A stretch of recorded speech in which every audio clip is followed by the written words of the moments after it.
ദിലീപിൻ്റെ ഈ കേസിനകത്ത്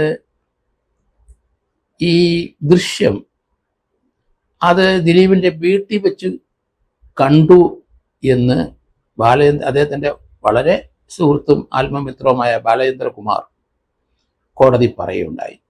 അദ്ദേഹം ഇപ്പം ഇല്ല, ജീവിച്ചിരിപ്പില്ല, അദ്ദേഹം മരിച്ചുപോയി.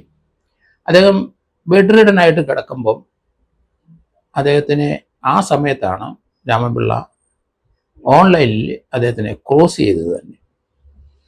അതൊക്കെ ഒരു ഡൈയിങ് സ്റ്റേജിലായിരുന്ന സമയത്തും അദ്ദേഹത്തിനെ ക്രോസ് ചെയ്ത് ബെഡിൽ കിടന്നുകൊണ്ട് അവിടുന്ന് ഹൈക്കോടതിയിൽ നിന്ന് അങ്ങനെയായിരുന്നു ആ കേസിൻ്റെ ക്രോസ് കംപ്ലീറ്റ് ചെയ്തത്. അതിനകത്ത് കൃത്യമായിട്ട് ബാലേന്ദ്രകുമാർ പറഞ്ഞു താൻ ദിലീപിൻ്റെ സുഹൃത്താണ്, മിത്രമാണ്, ആ വീട്ടിൽ നിത്യസന്ദർശകനാണ്.